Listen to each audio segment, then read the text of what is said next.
Україні слава, ворогам смерть, а колекціонерам із ЗСУ повний комплект Бук М3 на полицю.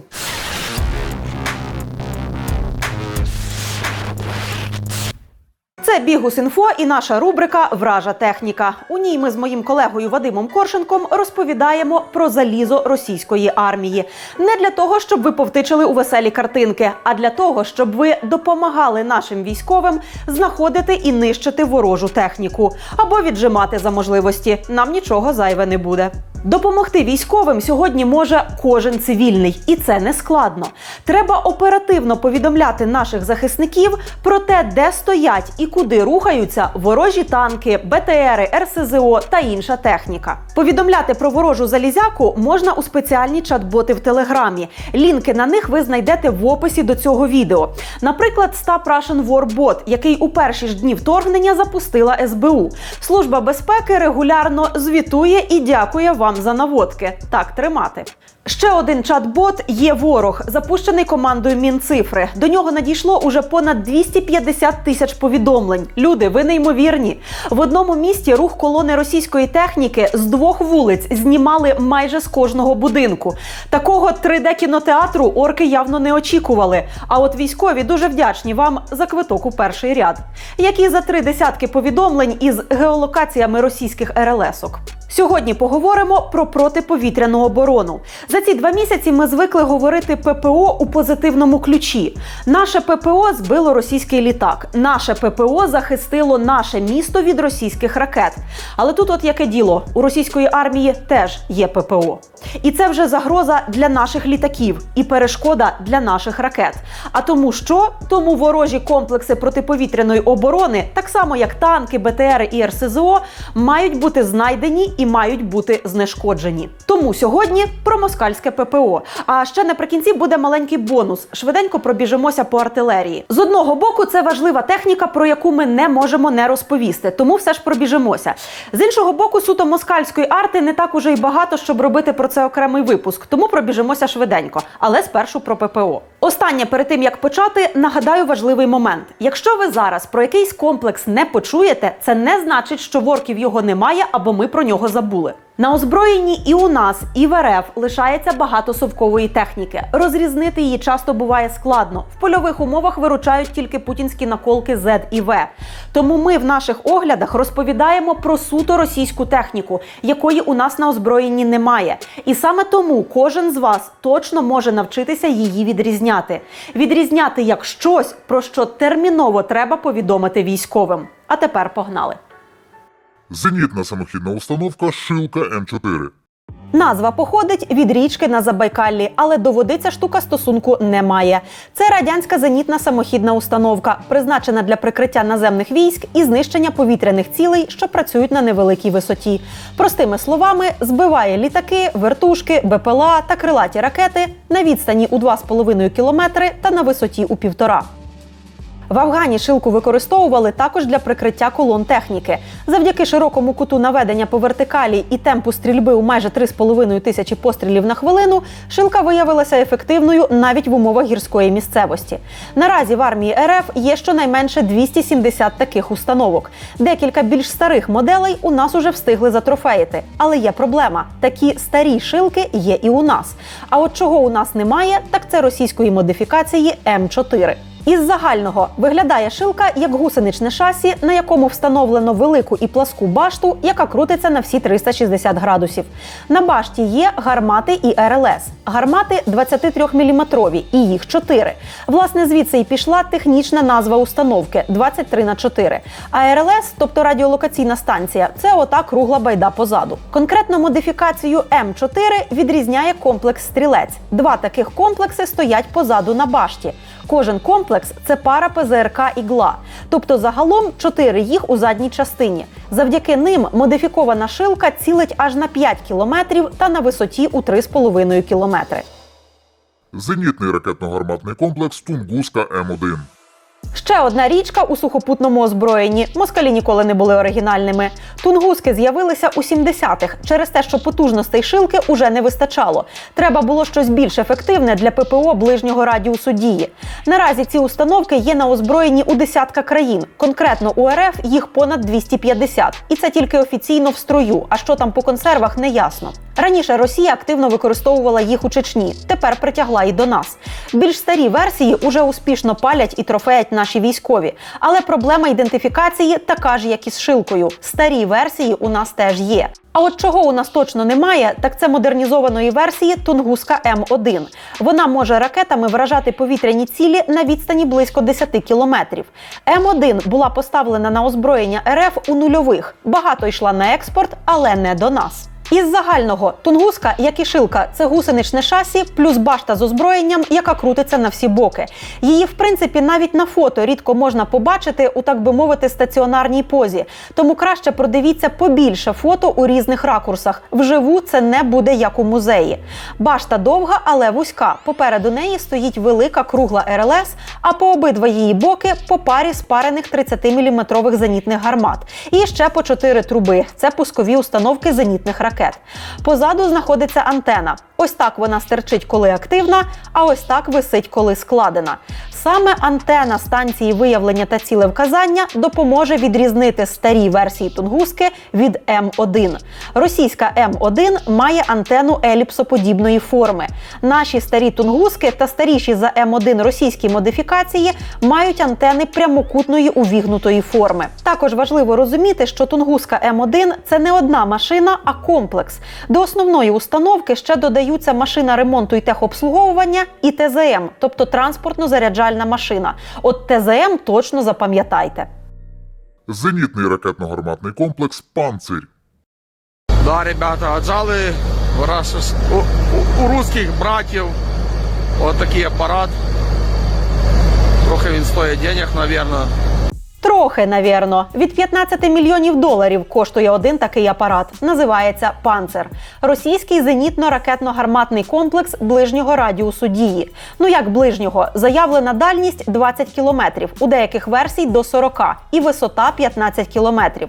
Розроблявся «Панцир» іще у 90-х, прийнятий на озброєння вражці у 2012-му. Якщо вірити відкритим джерелам, у російських збройних сил загалом є щонайменше 68 таких комплексів. Окей, уже 65. Адже буквально за перші 2 тижні війни українські захисники знищили 1 «Панцир» і щонайменше 2 затрофеїли. Власне, після цих відео «Панцир» і запам'ятався більшості як велика вантажівка із бойовим модулем. Але це тільки один із видів «Панцира». Установка може виглядати дуже по-різному, адже бойовий модуль може стояти на різній базі. На колесах, на гусеницях, на тягачі, на кораблі і взагалі сам по собі стаціонарно, куди хочеш, туди й ліпи. Тому, в принципі, можете просто вивчити саму головешку, а на чому воно там вже стоїть – без різниці. Версії С1, С1О, С2 і СМ ставлять на уже знайоме вам колісне шасі. В основному це будуть КАМАЗи. Особливо зовні не відрізняються і виглядають як 8-колісна вантажівка, за кабіною якої стирчить платформа з бойовим відділенням. Довгі труби – це транспортно-пускові контейнери. 2 блоки по 6 зенітних ракет у кожному. Між ними кругла РЛС. А ще між ними заховані 2 спарені гармати, але в складеному вигляді їх не дуже помітно. Тому покажемо у зведеному стані на фото. Ось тут краще видно гармати. І ще зверніть увагу, як можуть віялом розгортатися блоки ракет. Шасі, на які ці «Панцирі» встановлюють, звісно ж, броньовані. Є 2 варіанти КАМАЗа і ще був помічений 1 БАЗ. Не в серійному виробництві, але майте на увазі. Версія «Панцирь СМ-СВ». Можу побитися об заклад, більше вам нагадає Тунгуску, бо встановлюється на гусеничне шасі. Але ви дивіться на бойовий модуль. 6 пускових установок, кругла РЛС, антена прямокутної форми.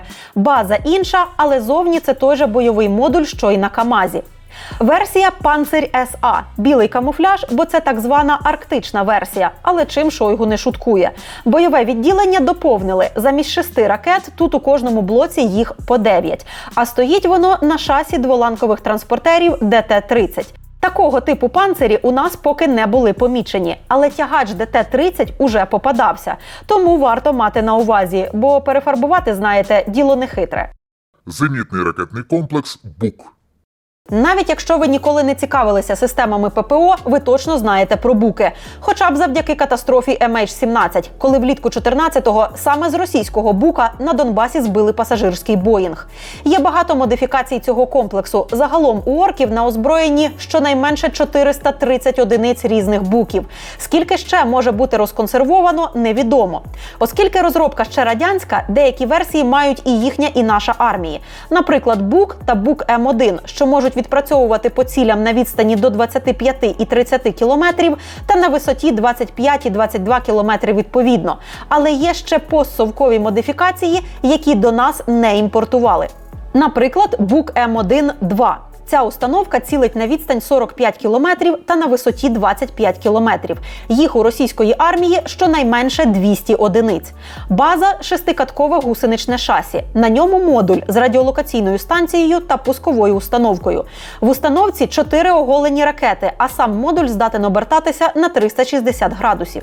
Ракети під бук бувають різні, і саме по них можна відрізнити окремі модифікації. Ось такі з довгим стабілізатором є і в нас, і в орків. А отакі з короткими крильцями тільки у рашки.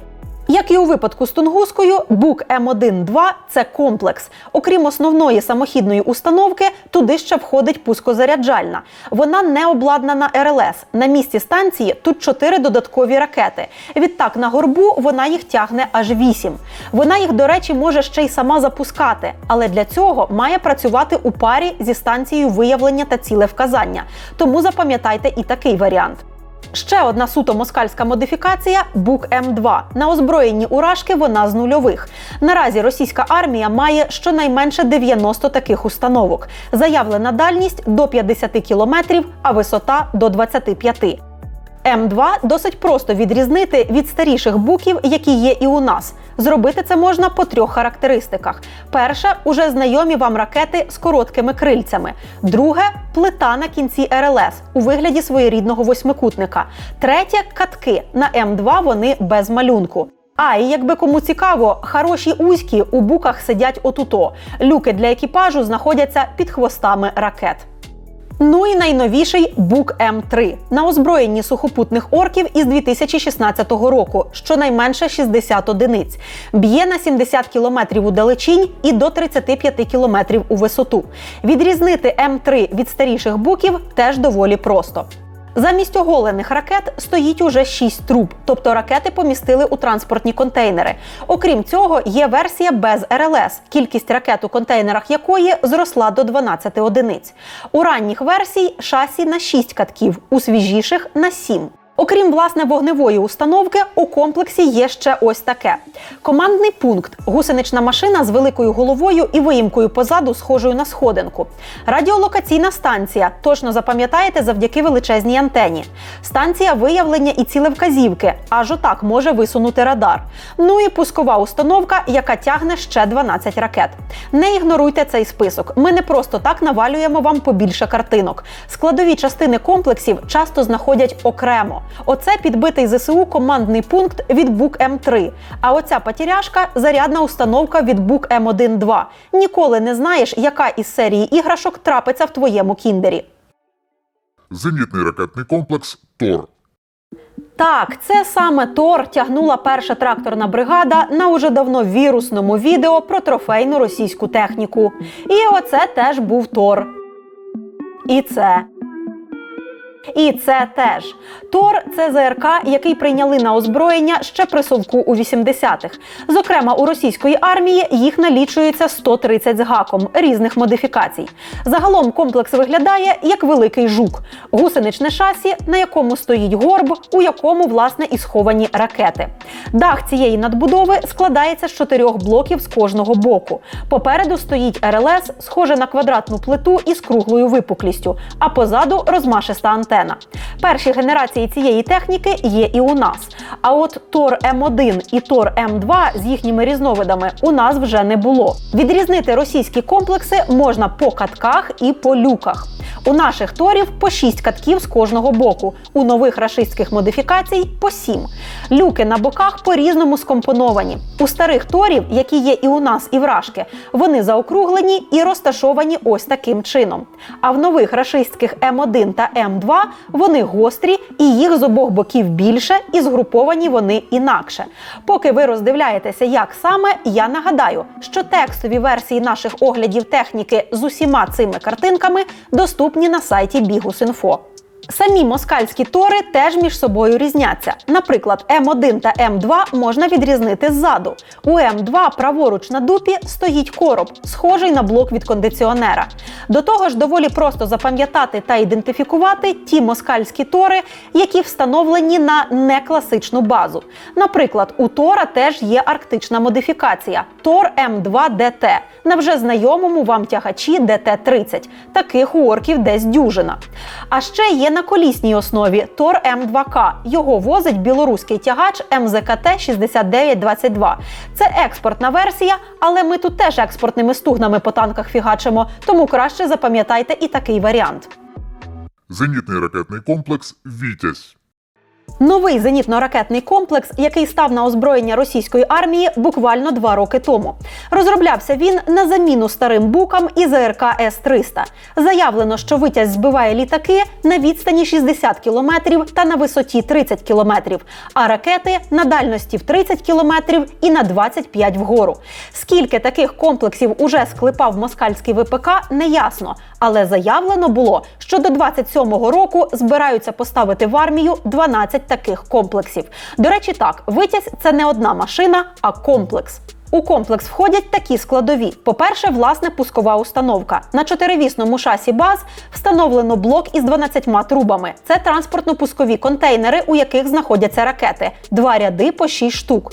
Ще є пункт бойового управління. Зовні просто вантажівка. І ще одна вантажівка з великим прямокутним блоком – це РЛС. А ще на рекламному відео можна побачити одну машинку, про яку вам не розкаже Вікіпедія, але яка допоможе ідентифікувати і знешкодити «Вітязь». Це щось на зразок крану, який піднімає у повітря шестикутний блок. Якщо вірити москальським мілітарним сайтам, це якась нова орківська антена пасивної радіолокації, яка ідентифікує джерела перешкод і допомагає пробитися крізь реби. Виходить, якщо хочете стриножити «Вітязь», першим ділом варто грохнути оту тарілку. Ну, якщо вірити самим москалям знову ж таки. Зенітний ракетний комплекс С-400 «Тріумф». Зенітна ракетна система великого і середнього радіуса дії, створена для ураження літаків, ракет, РЕБ і таке інше. Начебто здатна збивати їх на відстані 250 кілометрів. А з новими ракетами, прийнятими на озброєння у 18-му, навіть на 400 кілометрів у далечінь та на висоту 185 кілометрів. На озброєнні РФ 560 пускових установок «Тріумфа». До слова, вартість одного комплекса – $500 мільйонів. Базується комплекс на колісному шасі. Виглядає як 4 величезні труби. Це транспортно-пускові контейнери, в яких знаходяться ракети.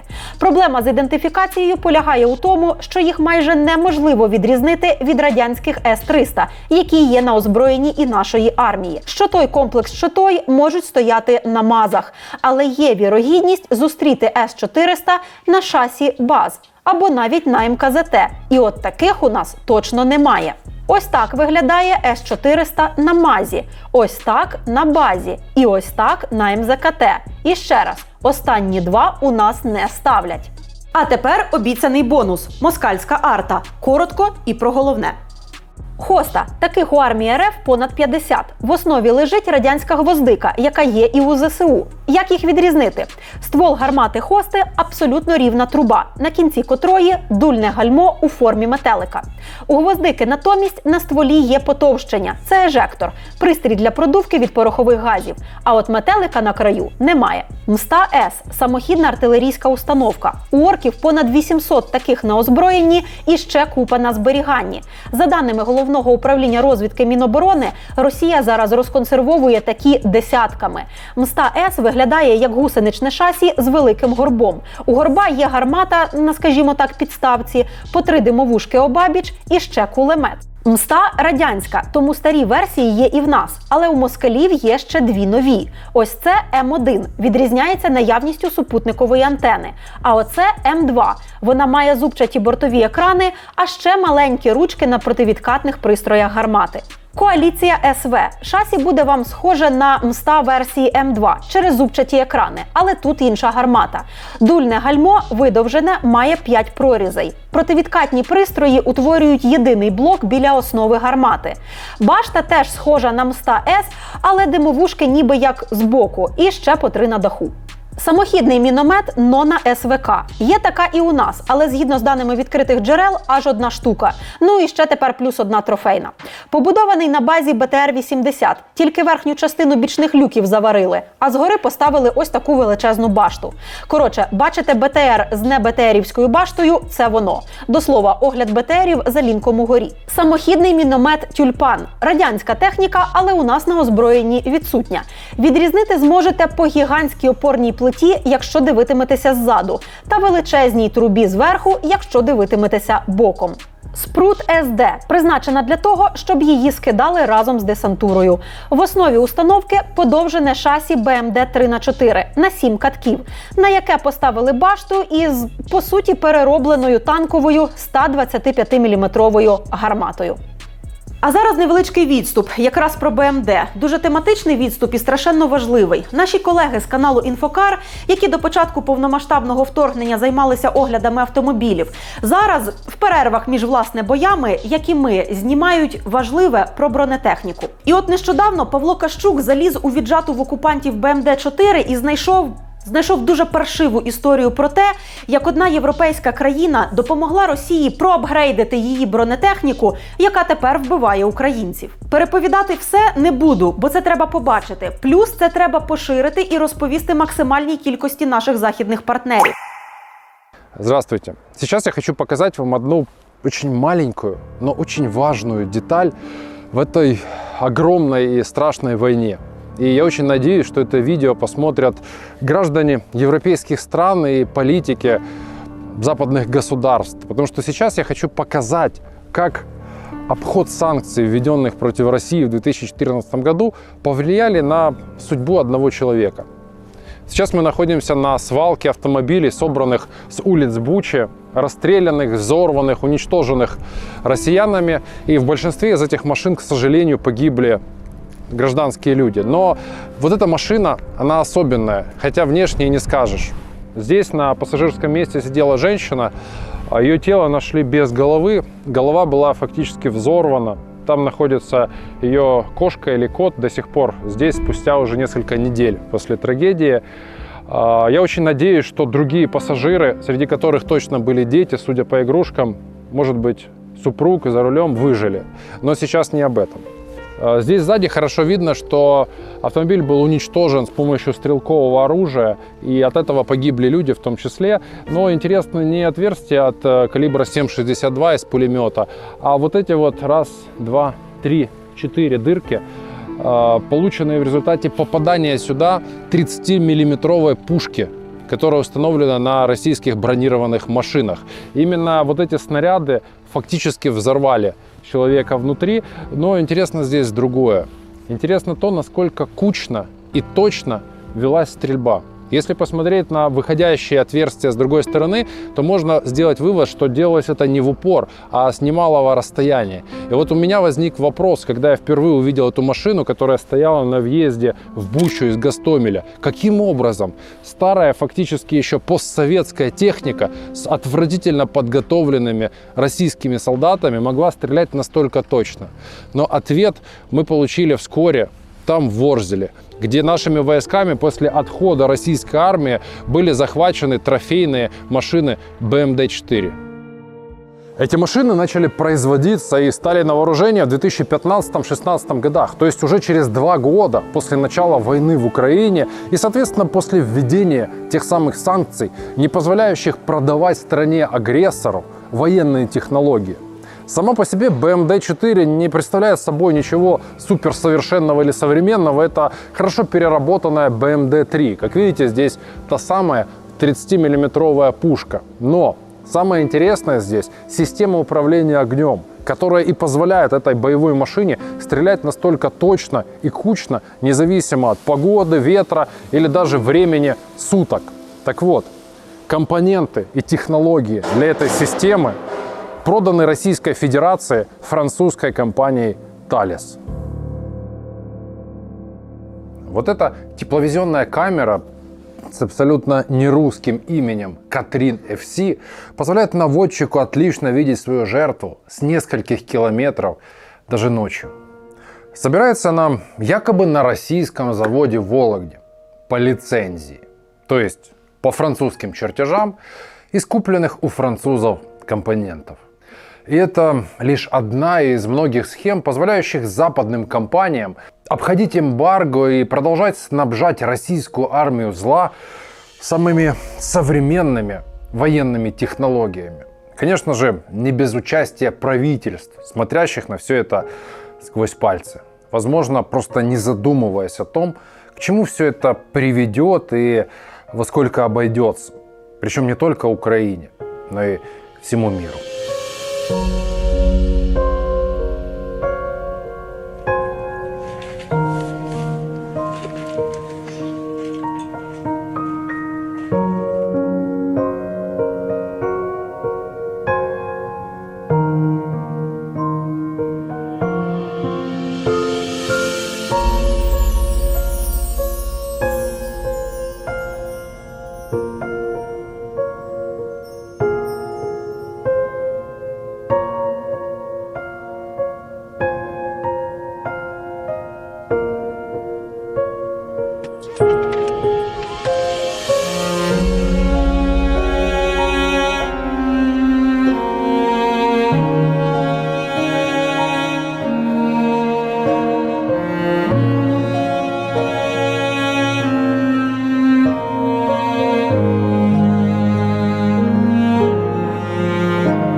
А ми цим випуском завершуємо нашу серію оглядів російської військової техніки. Нагадаю, що на цьому YouTube-каналі ви можете знайти аналогічні відеоінструкції, як розпізнати москальські танки, БТРи, БМП, бронемашини і системи залпового вогню. А на сайті Bihus.info текстові шпаргалки із фото всієї цієї техніки. Ми дуже сподіваємося, що ці інструкції допоможуть вам, а ви, в свою чергу, допоможете нашим військовим. Адже сьогодні кожен із нас може і мусить стати очима української армії.